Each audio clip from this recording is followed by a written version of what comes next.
Hello students, आशा करता हूँ आप सब बहुत अच्छे होंगे और अच्छे से पढ़ रहे होंगे। तो पिछला लेक्चर जैसा आपने देखा कि हम कैपेसिटर्स में व्हीटस्टोन ब्रिज की बात कर रहे थे। और व्हीटस्टोन ब्रिज एक पर्टिकुलर नेटवर्क का नाम है। एक पर्टिकुलर नेटवर्क जिसमें 4 कैपेसिटर साइड में लगे होते हैं और एक बीच वाला कैपेसिटर होता है। यही व्हीटस्टोन ब्रिज वाला नेटवर्क हम आगे आने वाले चैप्टर में भी देखेंगे। वहां पर कैपेसिटर की जगह रजिस्टर्स होंगे।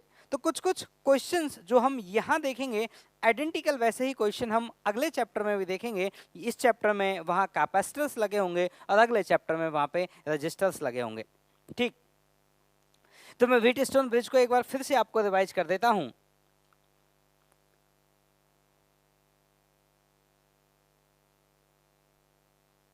कैपेसिटर,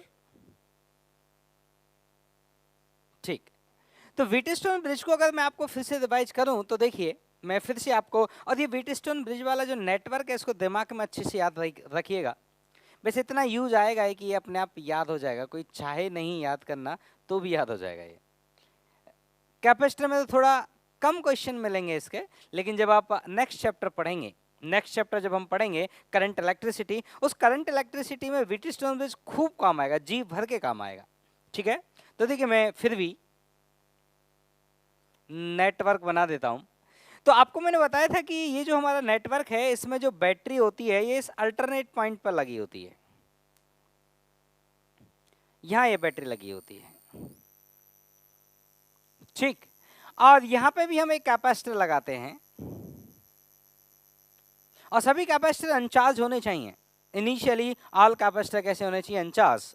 तो मैंने कल आपको ये बताया था कि अगर हम इस स्विच को क्लोज करेंगे, अगर हम इस स्विच को क्लोज करेंगे, स्विच क्लोज करने के बाद भी ऐसा संभव है कि इस वाले कैपेसिटर पे कोई भी चार्ज नहीं जाए। मतलब यहाँ पे भी चार्ज कितना? 0, और यहाँ पे भी चार्ज कितना? 0। मतलब यहाँ से यहाँ तक का पोटेंशियल डिफरेंस कितना? 0। ऐसा संभव है स्विच क्लोज करने के बाद भी। मतलब इस पे कुछ चार्ज आ जाए, इस पे कुछ चार्ज आ जाए, इस पे कुछ चार्ज आ जाए, इस पे कुछ चार्ज आ जाए, लेकिन इस पर कुछ चार्ज आए ही नहीं, ऐसा भी संभव है। तो उसको बोलते हैं बैलेंस्ड व्हीटस्टोन ब्रिज। इसको बोलते हैं simply this circuit is Wheatstone bridge, and that जब वो कंडीशन सेटिस्फाई होती है, वो सिचुएशन मैट हो जाती है, तो उसको बोलते हैं बैलेंस्ड व्हीटस्टोन ब्रिज। और उस सिचुएशन का क्या कंडीशन होता है, पिछली क्लास में मैं आपको कैलकुलेट करके दिया था। मैंने बोला था कि मान लीजिए कैपेसिटर C1 है, ये कैपेसिटर C2 है, ये कैपेसिटर C3 है और ये कैपेसिटर C4 है। तो पिछली क्लास में मैंने आपको समझाया था कि C1 इंटू C4 का मल्टीप्लिकेशन अगर C2 इंटू C3 के बराबर हो जाए तो वही कंडीशन मैच हो जाएगी जो आप चाहते थे। कौन सी कंडीशन? कि इन दोनों का पोटेंशियल सेम हो जाएगा और इस कैपेसिटर पर कोई भी चार्ज नहीं रहेगा। ये कैपेसिटर शुरू में अनचार्ज था और ये कैपेसिटर फॉरएवर अनचार्ज ही रह जाएगा अगर ये कंडीशन मैच हो गई तो। इसको बोलते हैं बैलेंस व्हीटस्टोन ब्रिज का कंडीशन। ठीक, अब मैं देखिए आपसे एक क्वेश्चन पूछता हूं। क्वेश्चन जो है वो इस तरह से है कि मान लीजिए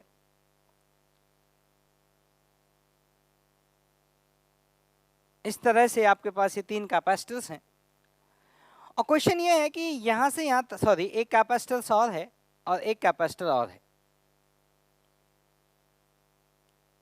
टोटल आपको 5 कैपेसिटर्स इसमें देख रहे हैं और सभी कैपेसिटर्स इक्वल हैं, they are identical, C C C C and C. All are uncharged, all are identical. और ये हमारा पॉइंट है ए और ये हमारा पॉइंट है बी। और हमसे पूछा जाता है कि बताइए इस पॉइंट ए और पॉइंट बी के बीच में इस नेटवर्क का, जो ये 5 कैपेसिटर का नेटवर्क है, इस नेटवर्क का इक्विवेलेंट कैपेसिटेंस कितना आएगा, ये आपसे पूछा जाता है। ठीक है, तो आप सॉल्व करें। देखिए मैं बताता हूँ, इसमें व्हीटस्टोन ब्रिज है।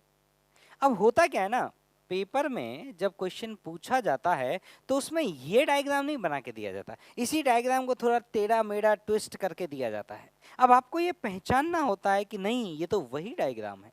ये आपका काम होता है कि आप उसे पहचानें कि ये वही डायग्राम है। अब इसमें भी देखो, देखा जाए तो वही डायग्राम है लेकिन ट्विस्ट करके टेढ़ मोड़ तोड़ मोड़ के उसको दिया है, जिससे कि आप आसानी से उसे व्हीटस्टोन ब्रिज ना पहचान पाए। अब मैं आपको बताता हूँ कैसे है। देखो इसमें क्या होगा, ये वाला कैपेसिटर है ना, ये बीच वाला कैपेसिटर है, मतलब इसको मैं बोलता हूँ बर्बाद कैपेसिटर, क्योंकि वो चार्ज होना ही नहीं है, तो उसको लगाओ या ना लगाओ कोई फर्क ही नहीं पड़ता, तो फेंक दो इससे अच्छा। तो ठीक है। तो जब भी हम सर्किट का इक्विवेलेंट निकाला करेंगे तो जो हमारा ये वाला कैपेसिटर रहा करेगा इसको हम फेंक दिया करेंगे। क्यों? क्योंकि इस ये रहे या ना रहे, एनर्जी स्टोर तो करना नहीं है, तो इस कैपेसिटर का कोई काम ही नहीं है, तो इस कैपेसिटर को फेंक दो। क्योंकि सर्किट में ये होता या ना होता, ना तो यू स्टोर को फर्क पड़ता और ना ही क्यू फ्लो को फर्क पड़ता, ठीक, क्योंकि उसमें कुछ चार्ज जाना ही नहीं है। अब मैं अब इसको आप कैसे सॉल्व करेंगे, तो देखिए एक आपको तरीका बताता हूं। हम क्या करते हैं, सर्किट को रीड्रॉ करते हैं। सर्किट को क्या करते हैं बेटा, रीड्रॉ करते हैं। और सर्किट को जब रीड्रॉ करते हैं तो रीड्रॉ करते टाइम हम दिमाग में ये उम्मीद लेकर चलते हैं कि ये व्हीटस्टोन मिलेगा। हो सकता है किसी क्वेश्चन में व्हीटस्टोन ना मिले, ऐसा हो सकता है, लेकिन जब आप रीड्रॉ करेंगे तो आप अपने दिमाग में ये उम्मीद लेकर रीड्रॉ करेंगे कि उसमें व्हीटस्टोन मिलेगा, ये उम्मीद लेके आप चलेंगे, ठीक। तो अगर आप ये उम्मीद लेके चलेंगे तो आप ऐसा करिए, ये पॉइंट आपका ए है, ये पॉइंट आपका बी है, इस पॉइंट का नाम दे दीजिए लेट्स से R1 और इस पॉइंट का नाम दे दीजिए लेट्स से R2। ये पॉइंट्स के नाम है। अब C इसलिए नहीं दिया मैंने क्योंकि C कैपेसिटेंस है, फिर D देते, चलो D और E दे लो, कोई बात नहीं। इस पॉइंट का नाम दे दो क्या बेटा, D, और इस पॉइंट का नाम E देंगे तो फिर E बैटरी आ जाएगी, तो F दे दो।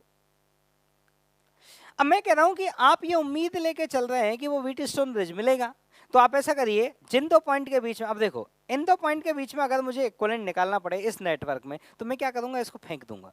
इसको फेंक दूंगा तो ये दो किस में आ गए, सीरीज में, ये दो किस में आ गए, सीरीज में, और फिर वो आपस में किस में आ जाएंगे, पैरेलल में। तो मैं क्या करूंगा, पहले तो मैं ये उम्मीद लेके चल रहा हूं कि मुझे इन दो के बीच में इक्विवेलेंट निकालना है, और मैं उम्मीद लेके चल रहा हूं कि व्हीटस्टोन मिलेगा।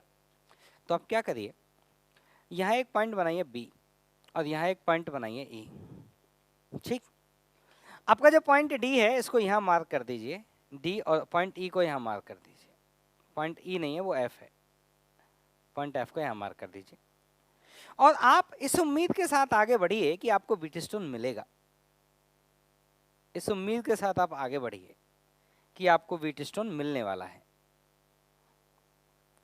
तो आप ऐसा करिए, ये वाला जो कैपेसिटर है आपका, ये किस किस के बीच में कनेक्ट है, this connected between B and D, तो आप इसे B और D के बीच में कनेक्ट कर दें, ठीक। अगर हम इस कैपेसिटर की बात करें, this is connected between D and F, तो इसे D एंड F के बीच में कनेक्ट कर दें। This capacitor is connected between that B and F, तो इसको B और F के बीच में कनेक्ट कर दें। This capacitor is connected between that point A, this point A and this point D।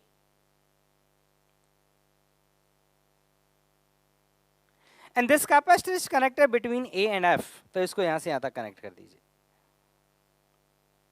और आपको इक्विवेलेंट चाहिए था इस पॉइंट के बीच में और इस पॉइंट के बीच में। अब मैंने आपको बोला था कि इसमें व्हीटस्टोन ब्रिज है, क्योंकि मुझे तो पता ही है। तो आप देखो बेटा, इस कैपेसिटर का इसका जो मल्टीप्लिकेशन है वो इसके और इसके बराबर है, इसका मतलब इस कैपेसिटर में कोई भी चार्ज नहीं जाएगा। और जब उस कैपेसिटर में कोई चार्ज जाएगा ही नहीं तो उसे रख के करेंगे क्या, उसको फेंक दो। इसका मतलब ये हुआ कि this is a balanced Wheatstone bridge and that capacitor can be removed. This capacitor can be removed. This capacitor can be removed because this is a balanced Wheatstone bridge.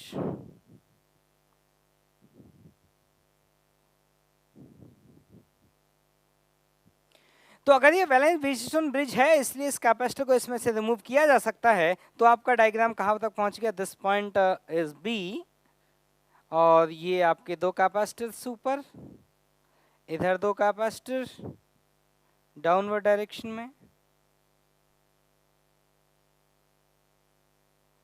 और इन दो पॉइंट के बीच का कैपेसिटेंस आपको चाहिए A and B। तो ये दोनों series में कौन है, C और C। तो आप जानते हैं अपने सीरीज में रजिस्टर का उल्टा चलता है, तो ये हो जाएगा C/2 और ये कितना हो जाएगा C/2, और दोनों पैरेलल में क्या आ जाएगा C। तो C इक्विवेलेंट जो आया आपका वो C के बराबर ही आ गया, लिख लीजिए। तो इस तरह से वो आपसे क्वेश्चन पूछ सकता है। तो कुल मिला के क्या होता है, वो सर्किट को इस तरह से बिगाड़ के देता है कि आप आसानी से ना पकड़ पाएं कि वो बैलेंस्ड व्हीटस्टोन ब्रिज है या नहीं। उसके लिए आपको कई बार जैसे कि सर्किट को रीड्रॉ भी करना पड़ता है। तो जैसे मैंने आपको ड्रॉ करके बताया वैसे सर्किट को आप रीड्रॉ करेंगे और सॉल्व करेंगे। लिख लीजिए। और देखिए काफ़ी नेटवर्क, हम अगला जो चैप्टर आएगा करंट इलेक्ट्रिसिटी, उसमें बहुत नेटवर्क देखेंगे, बहुत नेटवर्क देखेंगे। देखा जाए तो कैपेसिटर में और करंट इलेक्ट्रिसिटी में अगर नेटवर्क सॉल्व करने के पॉइंट ऑफ व्यू से देखा जाए या फिर इक्विवेलेंट कैपेसिटेंस या इक्विवेलेंट रेजिस्टेंस निकालने के पॉइंट ऑफ व्यू से देखा जाए, दोनों में क्वेश्चन एकदम आइडेंटिकल होते हैं, एकदम आइडेंटिकल। जहां जहां कैपेसिटर्स लगे हैं वहां वहां रजिस्टर्स लगा दीजिए, या फिर अगले चैप्टर में जहां जहां रजिस्टर्स लगे होंगे वहां वहां कैपेसिटर्स लगा दीजिए। तो लिख लीजिए आप इसे। तो देखो बेटा, ये तो था आपका बैलेंस्ड व्हीटस्टोन ब्रिज। अब मैं जो इसके बाद जो मैं मूव करूंगा वो मैं मूव करूंगा डाइलेक्ट्रिक की तरफ। लेकिन डाइलेक्ट्रिक की तरफ जाने से पहले मैं एक दो बातें और डिस्कस करना चाहूंगा इस फॉर्मल कैपेसिटर के लिए, और वो वाली बातें आगे भी डिस्कस की जाएंगी, लेकिन पहले उनको डिस्कस करते हैं और फिर हम डाइलेक्ट्रिक की तरफ मूव करेंगे। मैं जो डिस्कस करना चाहता हूं वो बड़े ध्यान से सुनिएगा। जैसे ये आपकी कैपेसिटर की एक प्लेट है और मैं पैरेलल प्लेट कैपेसिटर की बात कर रहा हूं। ये कैपेसिटर की एक प्लेट है और एक दूसरी प्लेट और है। मैं आपसे जो बात कर रहा हूं वो पैरेलल प्लेट कैपेसिटर की बात कर रहा हूं।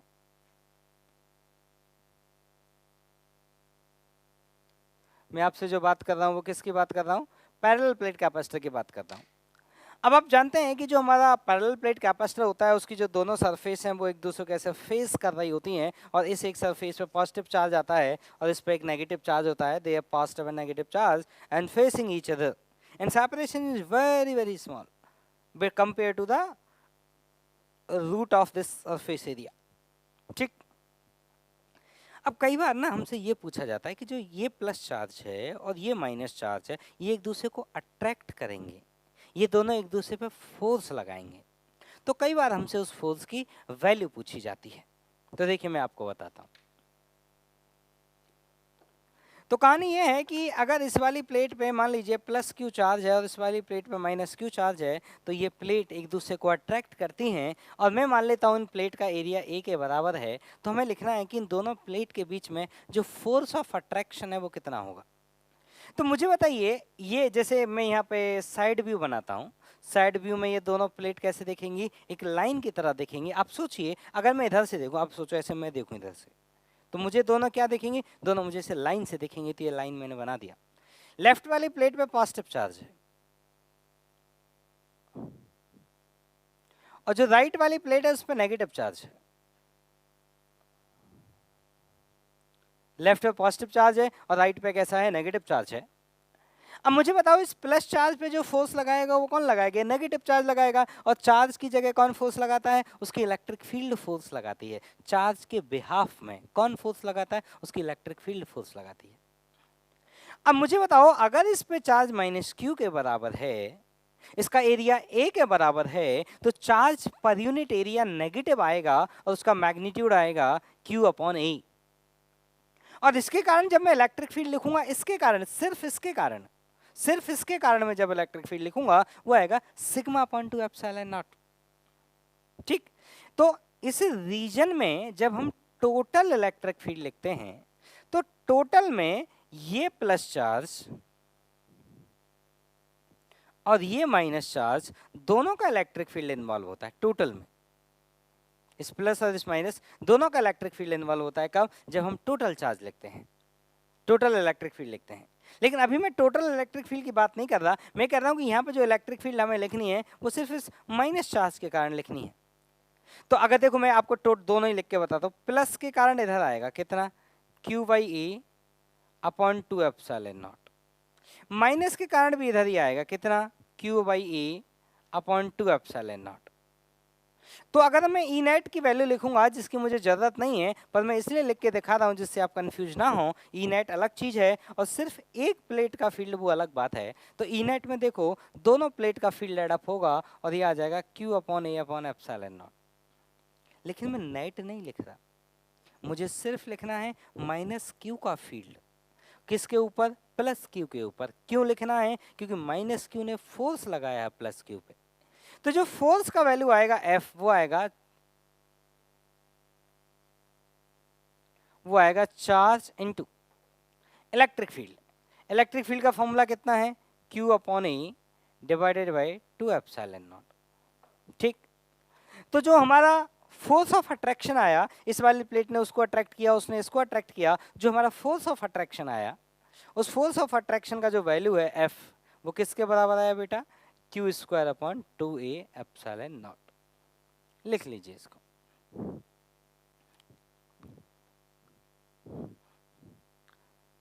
अब देखो कई बार इस पे ऐसे क्वेश्चन पूछ लिया जाता है, जिसे मैं भी आपको पूछ के बता देता हूँ। जैसे मान लीजिए कि एक हमारा ये कैपेसिटर है,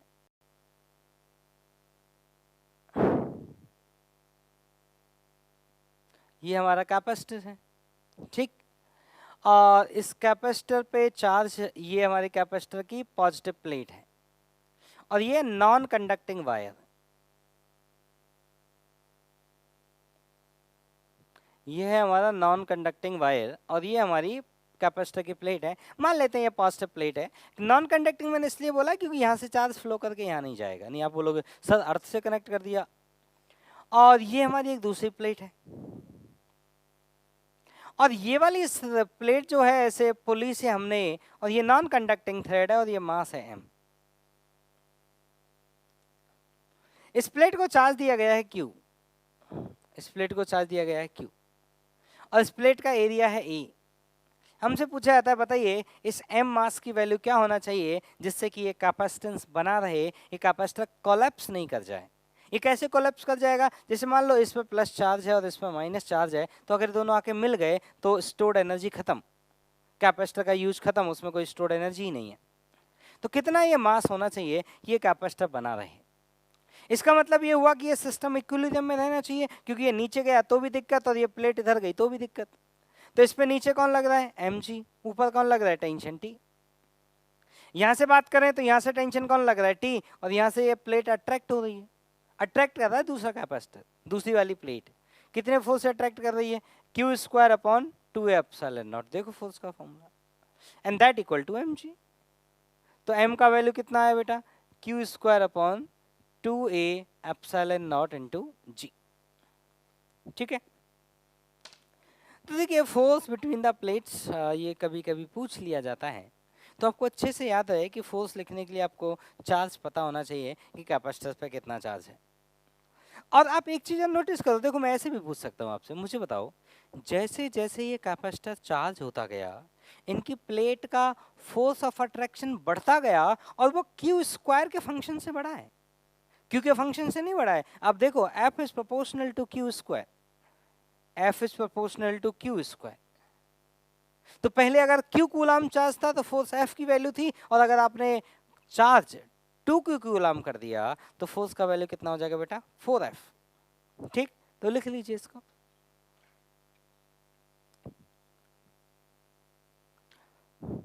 और भी कई तरह के क्वेश्चन इसमें बन सकते हैं, तो आपको जो सीट दिया गया है उसको आप सॉल्व करें, उसमें काफ़ी क्वेश्चन आपको मिलेंगे। अब हम चलते हैं डाइलेक्ट्रिक की तरफ, और डाइलेक्ट्रिक बड़े अच्छे से समझें, बहुत अच्छी चीज़ है। और एक क्वेश्चन का आंसर मैंने अब तक नहीं दिया जो मुझे देना था, इलेक्ट्रोस्टैटिक में वो क्वेश्चन आपने देखा होगा, उसका मैं आज आंसर देता हूँ, और ध्यान से सुनिएगा। तो बहुत इंपॉर्टेंट चीज़ हम पढ़ने जा रहे हैं, वो है डाइलेक्ट्रिक। ठीक है, तो सुनिए। तो डाइलेक्ट्रिक मतलब ये एक नॉन कंडक्टिंग मटेरियल है। डाइलेक्ट्रिक हम किसको बोलते हैं बेटा? Non conducting material.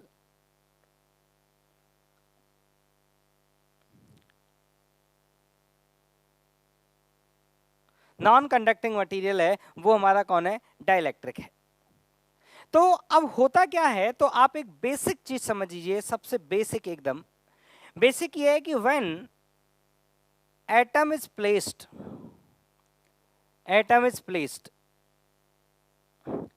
इन इलेक्ट्रिक फील्ड, कोई भी एटम हो, हाइड्रोजन एटम हो, एनी एटम, पूरी पीरियोडिक टेबल में कोई भी एटम उठा लो, कोई भी एटम, किसी भी एटम को जब हम एक्सटर्नल फील्ड में रखते हैं तो एटम पोलराइज हो जाता है, तो when atom is placed in electric field atom get polarised.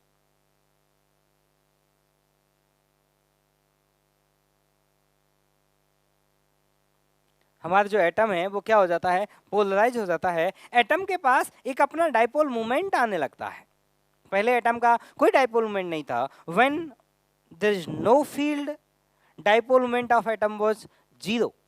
जब मैंने इलेक्ट्रिक फील्ड लगाया तो मेरा एटम पोलराइज हो गया, एटम का अपना एक डाइपोल मोमेंट आने लगा। और ऐसा ये सिर्फ एक एटम के साथ नहीं है। अगर मान लीजिए आप ऐसे सोचो, ये मेरी कैपेसिटर की प्लेट थी और आप सोचो मैंने बीच में यहाँ कोई मटेरियल रख दिया, तो बीच में अगर मैंने यहाँ कोई मटेरियल रख दिया तो वो मटेरियल में क्या होगा, चार्जेस इंड्यूस हो जाएंगे। और चार्ज इंड्यूस होने का जो कारण होगा वो कौन होगा, पोलराइजेशन। क्योंकि एटम क्या हो जाएंगे, पोलराइज हो जाएंगे। तो किसी कहीं कहीं पॉजिटिव चार्ज दिखेंगे, कहीं कहीं नेगेटिव चार्ज दिखेंगे। हाँ, नेट चार्ज अभी भी 0 होगा। तो कहीं कहीं पॉजिटिव चार्ज दिखेंगे और कहीं कहीं नेगेटिव चार्ज दिखेंगे, क्योंकि एटम है तो न्यूट्रल ही ना। तो कहीं थोड़ा सा प्लस चार्ज कंसंट्रेट हो गया और कहीं थोड़ा सा माइनस चार्ज कंसंट्रेट हो गया, इसलिए एटम का क्या बन गया, डाइपोल मोमेंट बन गया। लेकिन याद रहे एटम न्यूट्रल है। अब आपने इलेक्ट्रोस्टैटिक में एक फॉर्मूला जरूर पढ़ा होगा, F equal to 1/4 pi epsilon not epsilon r Q1 Q2 upon r square. आज इसकी बात कर लेते हैं, अब तक इसकी बात हमने कभी भी नहीं की। तो ये है क्या, तो देखिए मेरी बात समझिए, अब मैं आपको समझा सकता हूं। कहानी ये है बेटा कि एक हमारा पॉइंट चार्ज है Q1 और एक हमारा पॉइंट चार्ज है Q2। They are 2 point charges और ये दोनों पॉइंट चार्जेस वैक्यूम में रखे गए हैं। दोनों पॉइंट चार्ज कहाँ रखे गए हैं, वैक्यूम में रखे गए हैं। और वैक्यूम में रखे गए हैं मतलब वहां कोई मटेरियल नहीं है, और कोई मटेरियल नहीं है तो वहां पे पोलराइजेशन जैसी बात नहीं हो सकती, क्योंकि पोलराइजेशन होने के लिए एटम होना चाहिए। जब एटम ही नहीं है तो पोलराइज्ड होगा कौन। तो जब हमारा एटम नहीं है तो पोलराइजेशन नहीं होगा, और पोलराइजेशन नहीं होगा तो इस चार्ज Q1 पे जो फोर्स लगाएगा वो चार्ज ओनली Q2 लगाएगा, because there is only one charge Q2 और कोई चार्ज वहां पर है ही नहीं। हाँ, अगर वहां पे और कोई चार्ज होता तो वो भी Q1 पे फोर्स लगाता, लेकिन जब वैक्यूम होता है तब कोई पोलराइजेशन की बात हो ही नहीं सकती। तो Q1 पे फोर्स लगाने के लिए सिर्फ कौन होता है, Q2। अब आप समझिए, मान लो पूरी दुनिया में सिर्फ चार्ज के पास में नहीं, चार्ज के पास नहीं, पूरी दुनिया में यहां से लेकर इन्फिनिटी तक पूरे यूनिवर्स में एक मीडियम होता। मान लो हर जगह पानी पानी पानी होता, हर जगह एट ईच लोकेशन। तो इन चार्जेस के कारण जो ये मीडियम है, इस मीडियम में एटम पोलराइज्ड होते, कहीं पॉजिटिव चार्ज डेंसिटी जनरेट होती तो कहीं नेगेटिव चार्ज डेंसिटी जनरेट होती। और जो पॉजिटिव और नेगेटिव चार्ज डेंसिटी जनरेट हुई हैं वो चार्ज डेंसिटी अपने हिस्से का फोर्स लगाएंगी इन दोनों ही चार्जेस पे, Q1 पे भी और Q2 पे भी। तो अगर मैं Q1 पर लगने वाले फोर्स को एनालाइज करूं तो मुझे पता चलेगा कि Q1 पर Q2 तो पहले भी लगा रहा था और Q2 तो अभी भी लगा रहा है, लेकिन मीडियम में जो चार्ज इंड्यूस हुए वो पहले नहीं लगा रहे थे, लेकिन अभी वो फोर्स लगा रहे हैं। पहले वो थे ही नहीं तो कहाँ से लगाएंगे। अभी तो मीडियम में चार्ज क्या हो गए, इंड्यूस हो गए, तो अब वो फोर्स लगाएंगे। तो Q1 पे जो फोर्स लगाने वाले लोग हैं वो दो तरह के चार्जेस फोर्स लगा रहे हैं। तो एक तो लगाएगा फोर्स ऑन Q1, एक तो लगाएगा बाई Q2, और दूसरा कौन लगाएगा, by induce charges in medium, by induce charges in medium. अब मुझे बताओ बेटा, एक आदमी को आप सुनसान रोड पे पीटो और उसी आदमी को आप चौराहे पे पीटो तो चौराहे वाले भी चलते चलते हाथ साफ कर जाएंगे।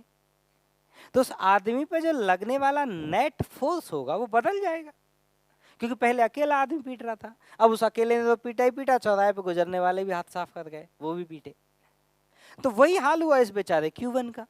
जब वैक्यूम हुआ करता था तो अकेला Q2 फोर्स लगाता था, लेकिन जब मीडियम है तो Q1 भी लगाएगा और वो मीडियम का पोलराइज चार्ज भी लगाएगा।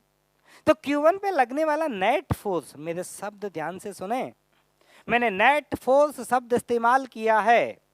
Q1 पे लगने वाला नेट फोर्स पहले की सिचुएशन का और अभी की सिचुएशन का अलग आएगा, क्योंकि दोनों सिचुएशन ही अलग हैं। और ये जो फॉर्मूला होता है, ये इस नई सिचुएशन में इस चार्ज Q1 पे लगने वाला नेट फोर्स है, या फिर इस नई सिचुएशन में चार्ज Q2 पे लगने वाला नेट फोर्स है।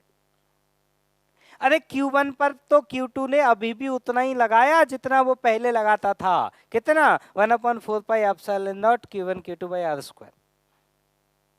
Q2 ने लगाया Q1 पे उतना ही लगाया जितना पहले लगाता था, लेकिन Q1 पे लगने वाला नेट फोर्स क्यों बदल गया? क्योंकि मीडियम में चार्जेस इंड्यूस हो गए। ठीक है, तो अब आज के बाद याद रहे, ये जो फोर्स है F, इसमें दो चीजें हैं एक साथ। कौन कौन?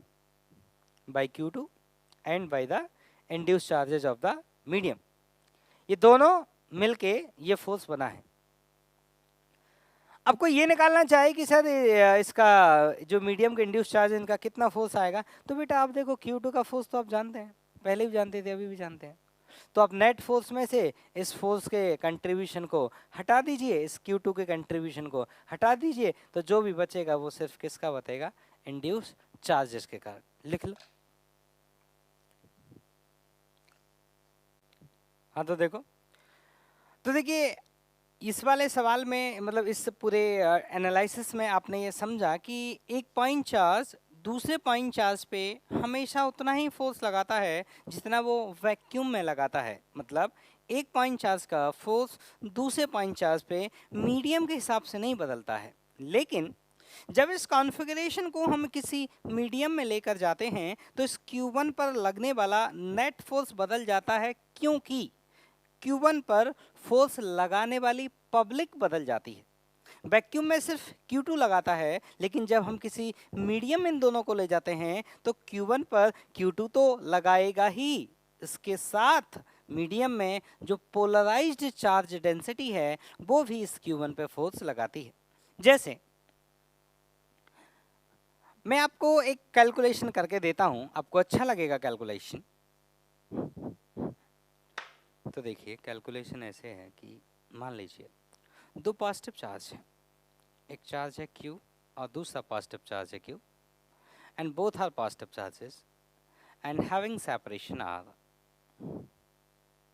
दे are placed in a medium, and dielectric constant, जैसे जो ये एप्सिलॉन R होता है ना, इसको बोलते हैं डाइलेक्ट्रिक कांस्टेंट या फिर रिलेटिव परमेबिलिटी। ठीक है, रिलेटिव परमिटिविटी, तो या तो इसको रिलेटिव परमिटिविटी बोलते हैं या फिर डाइलेक्ट्रिक कांस्टेंट बोलते हैं। दोनों मोरलेस, दोनों मतलब नाम अलग अलग हैं लेकिन चीज एक ही है, दोनों एक ही चीज के अलग अलग नाम है, अलग अलग कॉन्टेक्स्ट में नाम है। ठीक है, तो आप इसको रिलेटिव परमिटिविटी बोल सकते हैं। तो मैं ये कह रहा हूँ कि अब मान लीजिए मैंने इस पूरे इन चार्ज के कॉन्फ़िगरेशन को एक मीडियम में रख दिया और जिसका परमिटिविटी का जो वैल्यू है एप्सिलॉन R वो मान लीजिए 81 है। वाटर के लिए 81 होता है, वाटर के लिए। तो मैं आपसे ये पूछना चाह रहा हूँ कि बताइए किसी एक चार्ज पे जो इंड्यूस चार्जेज ने फोर्स लगाया उसकी वैल्यू क्या होगी? क्वेश्चन है find forces on one of the charge on one of the charge due to induced charges in medium। तो मीडियम में जो चार्ज इंड्यूस हुए होंगे उन इंड्यूस चार्जेस के कारण कितना फोर्स लगेगा वो हमें पता करना है। तो आप ये बताओ बेटा, Q वाले ने जो फोर्स लगाया होगा, इस Q ने तो फोर्स इधर ही लगाया होगा, और कितना लगाया होगा? वो लगाया होगा 1/4 pi epsilon not Q square upon R square. लेकिन Q square upon R square, लेकिन इस पे जो लगने वाला नेट फोर्स है एफ नेट, ये पहले से कम हो गया, क्योंकि पहले तो अकेला यही फोर्स लग रहा था, लेकिन अब और भी लग रहे हैं, तो एफ नेट की वैल्यू क्या हो जाती है? एफ नेट का वैल्यू ऑन दिस क्यू, मतलब इस डायरेक्शन लगने वाला नेट फोर्स, वो है Q square upon 4 pi epsilon not epsilon r into r square.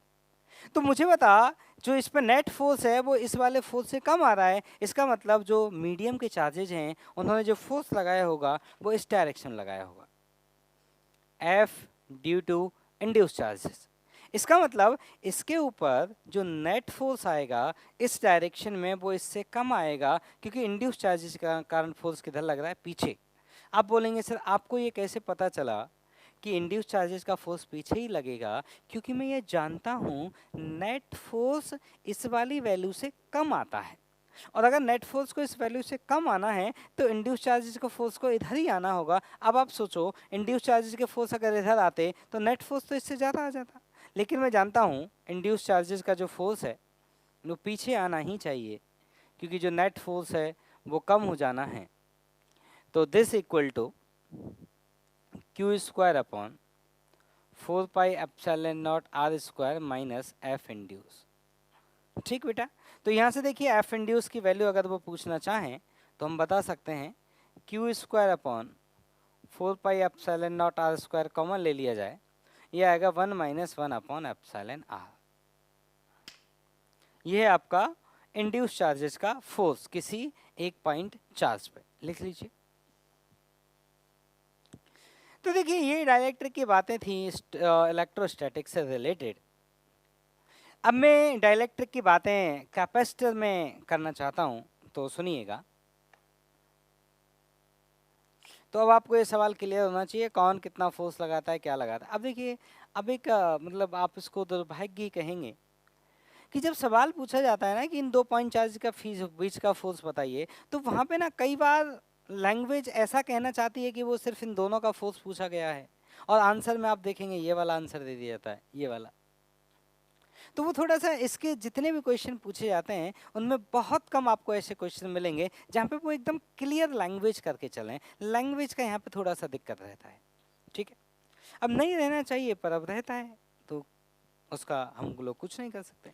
आपको काफ़ी क्वेश्चन देखने को मिलेंगे जहाँ पे आप इसका टेंशन रहेगा। चलिए कोई बात नहीं, अब हम चलते हैं कैपेसिटर की तरफ। तो देखिए मेरी बात सुनिए, तो हमारा जो मटेरियल होता है, जब वो मटेरियल हमारा पोलराइज हो जाता है, तो मैं ये कहना चाहूँगा कि ये जो मेरा एटम था, जो पहले एटम न्यूट्रल था, जैसे यहाँ पॉजिटिव चार्ज है और इलेक्ट्रॉन ऐसे क्लाउड, आप समझिए इलेक्ट्रॉन के क्लाउड हैं, और इसका कोई भी डाइपोल मूवमेंट नहीं है। लेकिन जब मैंने इस एटम के एटम को इलेक्ट्रिक फील्ड में रखा, इलेक्ट्रिक फील्ड जब मैंने अप्लाई किया, तो आप सोचिए जो पॉजिटिव चार्ज है वो थोड़ा राइट साइड में शिफ्ट हो गया, और जो नेगेटिव चार्ज का क्लाउड है वो थोड़ा लेफ्ट साइड में शिफ्ट हो गया। तो इस सिस्टम का क्या हो जाएगा, इस साइड में नेगेटिव चार्ज डेंसिटी हो गई, और मान लो ऐसे बनाते हैं, यहाँ मान लीजिए नेगेटिव चार्ज डेंसिटी हो गई, और इधर मान लीजिए थोड़ा पॉजिटिव चार्ज डेंसिटी हो गया, मतलब नेगेटिव चार्ज डेंसिटी थोड़ी इधर ज़्यादा हो गई और पॉजिटिव चार्ज डेंसिटी थोड़ी, ये न्यूक्लियस थोड़ा इधर शिफ्ट हो गया। तो इस सिस्टम का क्या होगा, एक नेट डाइपोल मूवमेंट आ जाएगा P, मतलब इस एटम का क्या हो जाएगा, एक नेट डाइपोल मूवमेंट आ जाएगा P। अब मैं कह रहा हूं कि आप ये समझिए मेरे पास बहुत सारे एटम थे, तो आप सोचिए पहले, अब देखिए मैं क्या करूंगा, एटम मेरा न्यूट्रल था तो मैं प्लस और माइनस चार्ज को एक ही जगह पर ड्रॉ कर दूंगा। तो आप ये समझिए ये प्लस चार्ज, ये मेरा एटम है, मैं न्यूक्लियस बना रहा हूँ एटम के, ये प्लस चार्ज और माइनस चार्ज, ये प्लस चार्ज और माइनस चार्ज कंसीडर करिए। पहले प्लस और माइनस को आप एक ही जगह पर मान लीजिए, जिससे आपका नेट डाइपोल मोमेंट कितना हो गया, 0, कोई डाइपोल मोमेंट नहीं है अभी। प्लस चार्ज और माइनस चार्ज एक ही जगह पर रख दिए जाएं तो नो डाइपोल मोमेंट। लेकिन जब आपने इलेक्ट्रिक फील्ड अप्लाई किया, when you applied external electric field, मतलब मटेरियल को जब आपने इलेक्ट्रिक फील्ड में रखा तो एटम हो गए पोलराइज्ड, प्लस चार्ज थोड़ा राइट शिफ्ट हो गया और माइनस चार्ज थोड़ा लेफ्ट शिफ्ट हो गया। अब आप इनको ना ऐसे 2 सीट समझिए, ऐसे 2 सीट समझिए, ऐसे 2 सीट। मेरी उंगलियों को आप इनको मान लें प्लस चार्ज, इनको मान लें माइनस चार्ज, ये ना plus plus plus plus plus plus plus plus plus plus plus plus, ऐसे इस पे minus minus minus minus minus minus minus minus minus minus minus, और ये ऐसे ओवरलैप। ठीक, अब ऐसे, अब आप सोचिए आपकी तरफ से इधर से इलेक्ट्रिक फील्ड लगाया गया है ऐसे, तो जो प्लस वाला था, मुझे याद नहीं ऊपर प्लस था नीचे प्लस था, मान लेता हूँ ऊपर प्लस था, तो प्लस वाला क्या होगा, ऐसे शिफ्ट हो जाएगा, ये प्लस है ऊपर वाला, प्लस वाला ऐसे शिफ्ट हो जाएगा, माइनस वाला ऐसे शिफ्ट हो जाएगा। तो मैं कह रहा हूँ कि मान लीजिए कुछ ऐसे डायग्राम आएगा। अब यहाँ देखिए, यहाँ ये नेगेटिव चार्ज डेंसिटी बन गया, और ये कौन बन गया इधर आपका, ये पॉजिटिव चार्ज डेंसिटी, ये नेगेटिव चार्ज डेंसिटी। तो ये जो प्लस माइनस की लेयर है, आप इनको ऐसे समझो, ये ऐसे स्लिप कर गई, ये थोड़ा ऐसे शिफ्ट हो गई, और अगर ये इस तरह से शिफ्ट हो गई तो आप ये कह सकते हैं कि जो आपका एटम है, वो एटम, आपका जो मटेरियल है, वो मटेरियल पोलराइज्ड हो गया। और मान लीजिए ये वो मेरा मटेरियल का पीस था, जिस मटेरियल को मैंने इलेक्ट्रिक फील्ड में रखा था, और मान लीजिए यही मेरा एग्जैक्ट डायग्राम है। तो मान लीजिए यहाँ जो चार्ज डेंसिटी आई वो कैसी आ गई, नेगेटिव, और यहाँ जो चार्ज डेंसिटी आ गई वो कैसी आ गई, पॉजिटिव। ठीक है, मैंने आपको समझाया ऐसे प्लस माइनस लेयर को शिफ्ट करके। तो इसको बोलते हैं इंड्यूस चार्जेस। इनको क्या बोलते हैं, इंड्यूस चार्जेस। इसको क्या बोलते हैं, इंड्यूस चार्जेस। क्या ये इंड्यूस चार्जेस कंडक्टर में नहीं होते, क्या होते हैं? इंड्यूस चार्जेस दुनिया की हर चीज में होते हैं, क्योंकि एटम तो दुनिया की हर चीज में है, और एटम पे जब हम इलेक्ट्रिक फील्ड में रखेंगे वो पोलराइज हो जाएगा, और ये वाली कहानी दुनिया में हर जगह है। अब आप बोलेंगे कि जब कंडक्टर में था तो कंडक्टर में तो बात किए नहीं थे इसकी। तो सुनिए, कारण ये है कि ये जो चार्ज डेंसिटी यहाँ पे जो जनरेट होती है ना, ये बहुत कम होती है उस चार्ज डेंसिटी के कंपैरिजन में जो कंडक्टर्स की सरफेस पे जनरेट होती थी फ्री इलेक्ट्रॉन्स के कारण। कंडक्टर की सरफेस पर जो चार्ज डेंसिटी फ्री इलेक्ट्रॉन्स के कारण जनरेट होती थी, उस चार्ज डेंसिटी के तुलना में ये पोलराइजेशन के कारण जो चार्ज डेंसिटी डेवलप हुआ, ये बहुत बहुत बहुत कम होता है। और जब बहुत ही कम होता है तो इसको ऐड करने का कोई मतलब ही नहीं बनता। इसलिए कंडक्टर में इस चार्ज डेंसिटी की कभी बात नहीं की गई, लेकिन ये चार्ज डेंसिटी होती हर जगह है, क्योंकि दुनिया की हर चीज़ एटम से मिलकर बनी है। इवन आपने जो जो एक्सपेरिमेंट किया होगा, जैसे मान लीजिए किसी रबर को ऐसे आप किसी प्लास्टिक को, और ऐसे नीचे सैंड पे या धरती पे लेके जाइए, तो छोटे छोटे छोटे छोटे कागज के टुकड़ा या फिर तिनका जो होते हैं वो इस पे चिपक जाते हैं।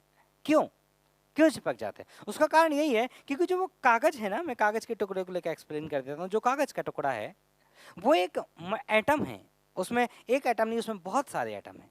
और जब मैंने इसको ऐसे रब किया ना मेरी प्लास्टिक की रॉड को, तो इस पे कुछ चार्ज आ गया, इस पे कुछ चार्ज आ गया, तो इस पे क्या आ गया, इसके कारण एक इलेक्ट्रिक फील्ड डेवलप हो गया। और जब मैंने उसको वहां ले जाके रखा, वहां उसके ले जाके रखा नहीं, मैं उसके जब नजदीक ले गया कागज के, तो कागज में चार्ज इंड्यूस हो गया। और जब चार्ज इंड्यूस हो गया तो मान लो अगर ये प्लस चार्ज था तो उसमें माइनस चार्ज इसकी तरफ अट्रैक्ट होगा और प्लस इससे दूर की तरफ जाएगा। और अगर उस कागज का मास उतना कम है, या फिर मैं ये बोलूं कि इसका इलेक्ट्रिक फील्ड इतना स्ट्रांग है कि वो उसको क्या कर लेगा, अट्रैक्ट कर लेगा। ठीक, तो ये पोलराइजेशन दुनिया में हर जगह एग्जिस्ट करता है, everywhere that polarization is exist. अब होता क्या है ना कि यहाँ पे जो चार्ज डेंसिटी इंड्यूस हुई, ये आप एक ब्लॉक की तरह इमेजिन करिएगा, ऐसे ये एक ब्लॉक की तरह इमेजिन करिएगा, और इस वाली पूरी सरफेस पे पॉजिटिव चार्ज और इस पूरी सरफेस पे क्या हो गया आपका नेगेटिव चार्ज। तो क्या हो गया, इसके अंदर एक इलेक्ट्रिक फील्ड डेवलप हो जाता है इन चार्जेस के कारण। दिस इज ई इंड्यूस, इसको बोलते हैं ई इंड्यूस। ये इलेक्ट्रिक फील्ड किसके कारण है, इंड्यूस चार्जेस के कारण है ये इलेक्ट्रिक फील्ड। ठीक, अब देखिए मैं आपको कैपेसिटर लेके बातें करता हूं पूरी। तो अब तक आपको क्या समझा कि जब भी कभी, जैसे हमारी ये डस्टर, सबसे बढ़िया डस्टर, डस्टर को रख दो, ये मेरा हाथ कैपेसिटर की प्लेट्स हैं, कैपेसिटर की प्लेट में डस्टर रख दिया, कैपेसिटर चार्ज है, ये एटम क्या हो जाएंगे, पोलराइज्ड हो जाएंगे। तो कहीं एक पॉजिटिव चार्ज डेंसिटी और कहीं एक नेगेटिव चार्ज डेंसिटी जनरेट हो जाएगी। ठीक, अब कहानी ये होती है कि मान लीजिए, अब एक डाइलेक्ट्रिक कांस्टेंट नाम की चीज हम कैसे डिफाइन करते हैं वो मैं बताता हूं। मान लीजिए ये आपका एक मटेरियल था, दिस इज ए मटेरियल, मैं साइड व्यू बना रहा हूँ या ऐसा बोले टॉप व्यू बना रहा हूँ तो आपको इस तरह से दिखाई दे रहा है, लेकिन वो ब्रिक है इस तरह से, डस्टर की तरफ ब्रिक है। अब आप सोचो इस डस्टर को मैं इधर से देखूंगा, इधर से आपकी तरफ से ऐसे ऐसे, तो ऐसे सरफेस दिखाई देगी बस, ठीक। और मान लेते हैं मैंने यहाँ पे बाहर से एक एक्सटर्नल फील्ड अप्लाई किया, ई एक्सटर्नल, ये मैंने अप्लाई किया बाहर से, मैंने अप्लाई किया, कैसे अप्लाई किया, मेरे पास एक चार्ज प्लेट है, large surface uniform charge density की एक प्लेट है, उसको मैंने रख दिया बाहर, तो उसके कारण एक इलेक्ट्रिक फील्ड डेवलप हो गया, और ये वो इलेक्ट्रिक फील्ड है, दैट इज ई एक्सटर्नल। और ये मेरा मटेरियल इस फील्ड में रखा गया है, तो ये मटेरियल में क्या होगा, चार्जेस इंड्यूस हो जाएंगे। तो यहाँ क्या चार्ज इंड्यूस होगा बेटा, माइनस, यहाँ क्या चार्ज इंड्यूस होगा बेटा, प्लस। तो इसके अंदर जो इलेक्ट्रिक फील्ड इंड्यूस होगा, इंड्यूस चार्जेस का इलेक्ट्रिक फील्ड, वो इस डायरेक्शन में आएगा। तो यहाँ पे जो नेट, अब देखिए ये चार्ज बहुत ज़्यादा नहीं होता, तो जो इलेक्ट्रिक फील्ड है ना ये बहुत ज़्यादा नहीं होता, हाँ होता है, तो बहुत ज़्यादा नहीं होता है, ठीक है।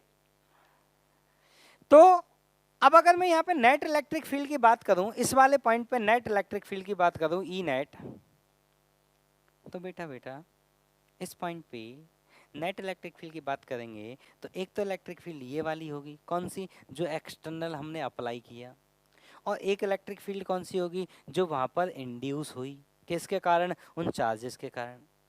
तो यहाँ पे जो नेट इलेक्ट्रिक फील्ड होता है, ये ई इंड्यूस है आपका, यहाँ जो नेट इलेक्ट्रिक फील्ड होता है वो इसी डायरेक्शन में ही होता है, लेकिन वो पहले से थोड़ा कम हो जाता है, किसके कारण कम हो जाता है, इंड्यूस चार्जेस के कारण कम हो जाता है।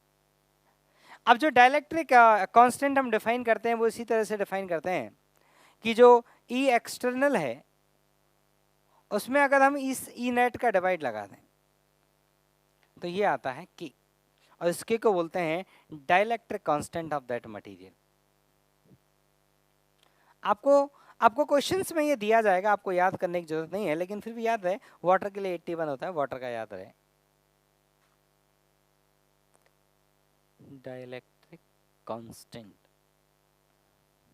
और डाइलेक्ट्रिक कांस्टेंट एक मटेरियल का प्रॉपर्टी है, तो ई नेट का वैल्यू कितना आ गया, दैट ई एक्सटर्नल बाई के, मतलब इलेक्ट्रिक फील्ड वहां पे थोड़ी सी क्या हो गई, पहले से कम हो गई, ठीक।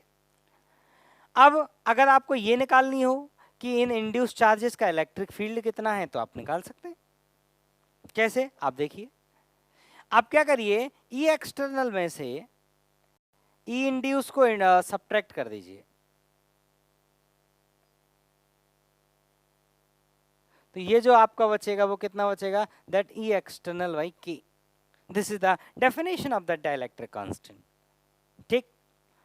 अब यहां से आप देखिए तो ई इंड्यूस का जो वैल्यू आया बेटा, वो ध्यान से देखना, अब इंड्यूस का वैल्यू आएगा ई external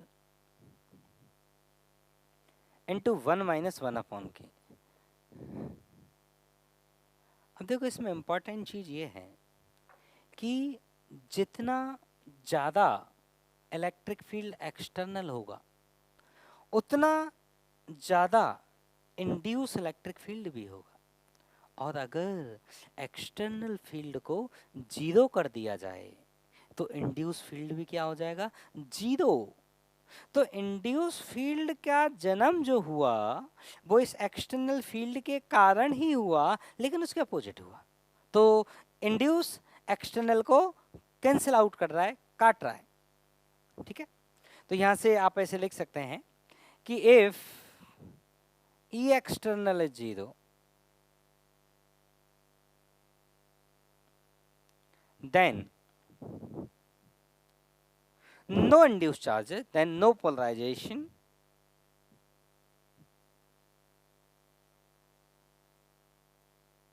then no polarization, no induced charges, no induced charges, and no electric field, no induced electric field.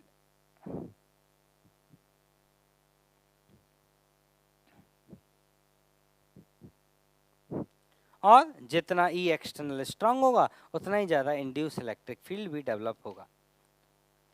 तो डाइलेक्ट्रिक में क्या होगा, हम एक्सटर्नल फील्ड में जब इसको रखेंगे तो इसके अंदर के किसी भी पॉइंट पर नेट इलेक्ट्रिक फील्ड का वैल्यू उतना नहीं होगा जितना एक्सटर्नल फील्ड का वैल्यू है, बल्कि उससे थोड़ा कम होगा। क्यों? क्योंकि इंड्यूस चार्जेस के कारण फील्ड थोड़ा कम हो जाएगा।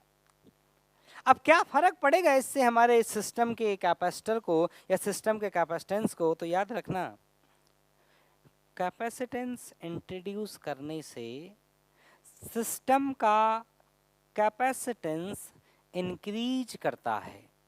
इसीलिए हम इंडक्टर को डाइलेक्ट्रिक को इंट्रोड्यूस करते हैं। जैसे मैं आपको लिख के दिखाता हूँ, सबसे एकदम प्लेन कैलकुलेशन करके दिखाता हूँ आपको। मान लीजिए एक हमारा ये कैपेसिटर है, पैरेलल प्लेट कैपेसिटर, जिसका एरिया ए है और इसके बीच का डिस्टेंस है डी। तो अगर इस कैपेसिटेंस को मैं सी नॉट बोलूँ तो इसका वैल्यू होगा epsilon not a by D. अब मैंने क्या किया, इस पूरे स्पेस को, इनके बीच में जो जगह है, इस पूरी जगह को मैंने एक डाइलेक्ट्रिक मटेरियल से भर दिया। मैंने क्या किया, इस पूरी जगह को एक डाइलेक्ट्रिक मटेरियल से भर दिया, पूरे स्पेस को। Space between the plates is completely filled, completely filled.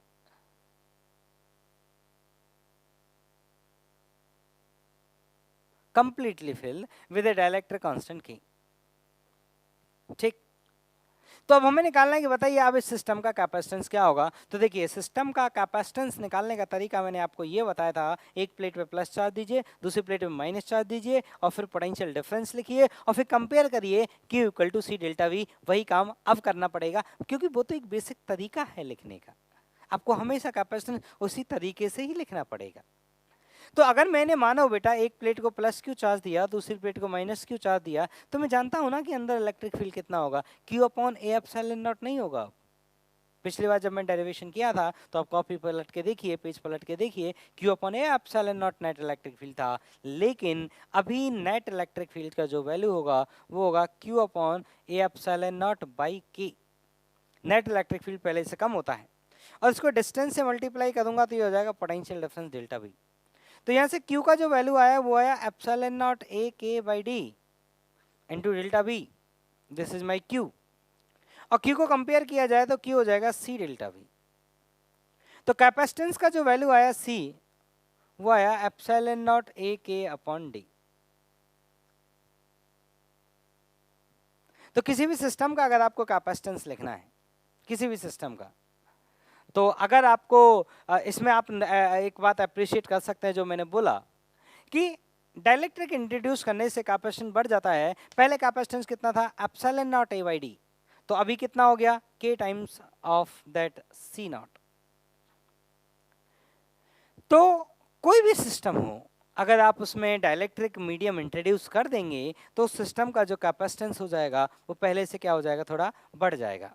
हाँ, तो देखो, तो यहाँ से आपने ये देखा कि जो कैपेसिटर के जो हमारा पैरेलल प्लेट कैपेसिटर था, अगर उसका मैंने बीच का पूरा रीजन एक डाइलेक्ट्रिक मीडियम से फिल कर दिया तो उसका कैपेसिटेंस k टाइम्स हो गया and k is the dielectric constant of that medium. अब मैं ये कह रहा हूँ बेटा आपसे कि डाइलेक्ट्रिक डालने से क्या क्या चेंजेस आए वो मैं आपको अब समझाना चाहता हूँ। तो देखिए, मैं आपको दो सर्किट कंपेयर करके दिखाता हूँ। दो सर्किट कंपेयर करूंगा मैं। एक सर्किट में कैपेसिटर होगा, एक सर्किट में डाइलेक्ट्रिक होगा और एक सर्किट में डाइलेक्ट्रिक नहीं होगा। तो देखिए क्या क्या चेंज आएंगे वो आपको मैं बताता हूं।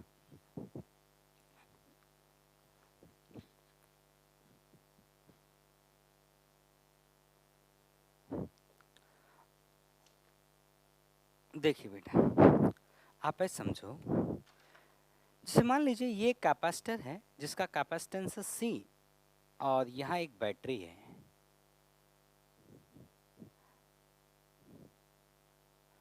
और एक दूसरा कैपेसिटर है जिसके अंदर वही मतलब वही आइडेंटिकल कैपेसिटर, यही वाला कैपेसिटर है, लेकिन इसमें डाइलेक्ट्रिक डाला हुआ है बीच में। इसमें बीच में क्या डाला हुआ है, डाइलेक्ट्रिक डाला हुआ है।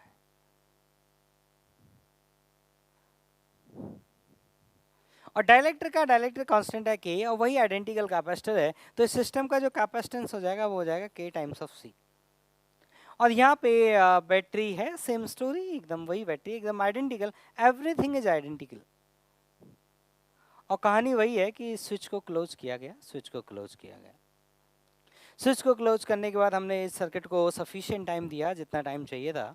इन कैपेसिटर को चार्ज होने के लिए हमने सफिशिएंट टाइम दिया, जितना इनको चाहिए था। अब फाइनली इन पे कुछ चार्ज सेटअप हो गया। जब फाइनली इन पे चार्ज सेटअप हो गया तो मैं कंपेयर करूंगा, मैं इसका क्यू लिखूंगा और इसका क्यू लिखूंगा। तो मैं यहाँ पे कुछ कुछ चीज़ें मेंशन करूंगा, मैं उन चीज़ों के यहाँ नाम लिखूंगा और यहाँ पे लिख देते हैं इसका उसका नाम लिख देते हैं ए और इसका नाम लिख देते हैं बी। इस सर्किट का नाम लिख देते हैं ए, मतलब इस कैपेसिटर का नाम ए और इसका नाम बी। कैपेसिटर ए में वो क्या क्या चीज़ें हैं और कैपेसिटर बी में कैपेसिटर का नाम है ए एंड बी। और ये बैटरी का ईएमएफ ही है। तो पहले ऐसा करते हैं, सबसे पहले चार्ज लिखते हैं, चार्ज। तो चार्ज की वैल्यू होती है C इंटू डेल्टा वी। तो इस पे ए वाले पे चार्ज होगा C इंटू ई, लेकिन इस पे चार्ज होगा क्योंकि इसका कैपेसिटेंस K इंटू सी है, तो वो हो जाएगा KC इंटू ई। तो इसको मैं ऐसे लिख सकता हूँ K इंटू सी ई, इस तरह से। KC हो गया कैपेसिटेंस इंटू ई। फिर लिखते हैं दोनों के अक्रॉस पोटेंशियल डिफरेंस कितना होगा। तो दोनों के अक्रॉस जो पोटेंशियल डिफरेंस होगा वो तो बराबर है, क्योंकि दोनों के अक्रॉस ही एक बैटरी लगी है, पोटेंशियल डिफरेंस दोनों में ई होगा। अच्छा, मैं ये बात करूं कि दोनों की प्लेट के बीच में नेट इलेक्ट्रिक फील्ड क्या होगा। अब देखो यहाँ बच्चा कंफ्यूज होता है। पहले मेरी एक बात समझें, net electric field into distance equal to potential difference, इस पे अच्छे से भरोसा रखें, ये गलत नहीं है। तो यहां से यहां तक का पोटेंशियल डिफरेंस जब बराबर है, इन दोनों प्लेट के बीच का डिस्टेंस बराबर है, तो जब मैं नेट इलेक्ट्रिक फील्ड लिखूंगा, electric field between plates, electric field between plates, ये लिखा जाएगा that EMF by D and EMF by D and D is the separation between the plates। फिर लिखा जाएगा स्टोर्ड एनर्जी। ठीक है भाई, स्टोर्ड एनर्जी लिखो। स्टोर्ड एनर्जी उसमें लिखा जाएगा, उसमें लिखा जाएगा हाफ CE स्क्वायर, लेकिन जब इसमें स्टोर्ड एनर्जी लिखा जाएगा half K into C into E square. This is the stored energy. और इसके बाद अगर स्टोर्ड एनर्जी के बाद अब क्या लिखेंगे इसमें, वर्क डन बाई बैटरी की बात करें, वर्क डन बाई बैटरी, तो उस वाले किस में कितना चार्ज फ्लो कराया CE, तो वर्क डन कितना आएगा CE इंटू ई। इसमें कितना चार्ज फ्लो कराया KCE इंटू ई। अगर आप हीट लॉस की बात करें डेल्टा H, तो उस वाले सर्किट में कितना हीट लॉस हुआ है, ये वर्क डन बाई बैटरी और ये स्टोर, तो ये आया CE स्क्वायर बाई 2। इसमें कितना लॉस हुआ है, ये वर्क डन बाय बैटरी, और ये कितना है स्टोर, ये हुआ है KCE स्क्वायर बाई 2। ठीक, तो चलिए यहां तक इसको पढ़ें और समझें। नेक्स्ट क्लास में मैं फिर से चालू करूंगा, और मैं फिर से यहीं से चालू करूंगा एक नए आर्गुमेंट के साथ। ठीक है, तो तब तक पढ़िए और कोई भी डाउट हो किसी भी तरह का पूछिए। तो चलिए पढ़ते रहिए, फिर मिलते हैं।